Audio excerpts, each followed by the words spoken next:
Good day, everyone. As you more than likely know, the Records and Information Security Administration is holding a contest for proposals fitting SCP number 3000.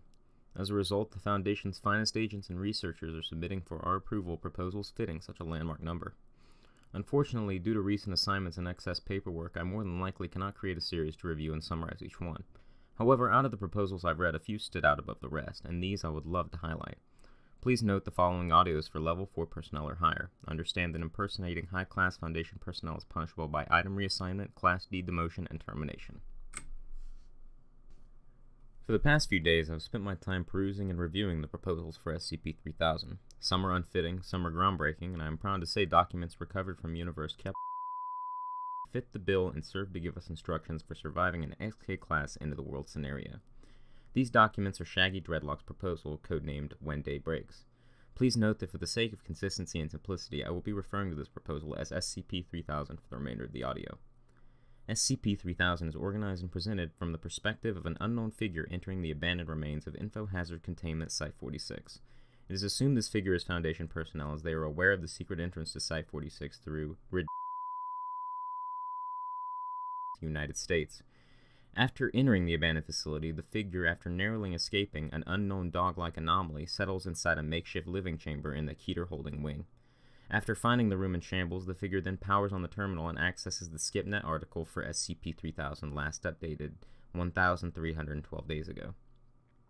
Please note that noises and shadows are documented to have been heard and seen while accessing the file. The documentation for SCP-3000 is highly detailed. For brevity, I will summarize the key points. SCP-3000 is the designation for the Sun after a mentioned reality restructuring event. However, the effects of SCP-3000 manifest whenever a subject is exposed to light in the visible spectrum, as the Moon presents a similar effect. Please note that in addition, this effect applies to biological anomalies and also removes all anomalous effects. The resulting effect causes living beings to quite literally melt in the light while retaining life and consciousness. These beings will often attempt to get back up and retain their shape and can achieve this to a slight degree. Within the first 24 hours of the manifestation of SCP-3000 effects, 6.8 billion people were reduced to this form. Containment procedures for SCP-3000 are simple. Wear layers to prevent light from reaching you. If anyone with you is affected, leave them. If you're attacked, use electricity, incendiary, or cryonic munitions. If you're starving, you may eat them. Attached is also a note from the administrator.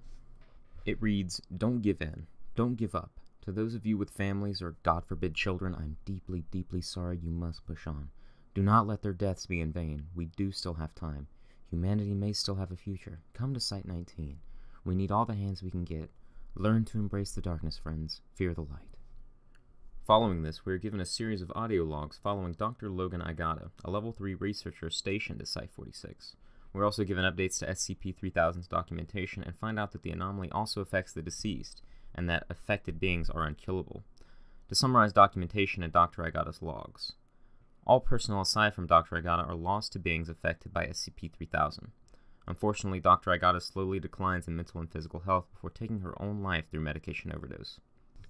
Documentation for SCP-3000 remains unchanged save for 2 logs, seemingly written by a person affected by SCP-3000, most likely Dr. Igata's wife, who was lost in an attempted evacuation. The affected documentation describes how SCP-3000 should not be contained, how important it is to accept it, and how there is beauty and liberation in the effects of SCP-3000. The second iteration contains only a poem describing how they would not allow Dr. Igata to stay dead. After the documentation and video logs end, a video log plays automatically, a live feed of the figure from whose perspective we are viewing from. A large biomass containing an estimated several dozen human beings and countless animals breaks into the room and carries the figure out of the dark tunnels and into the daylight.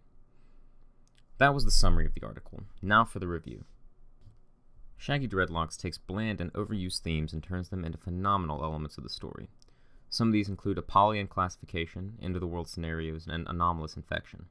Oftentimes, the wiki can be oversaturated with subpar representations of these elements. However, SCP-3000 can claim to rise above this.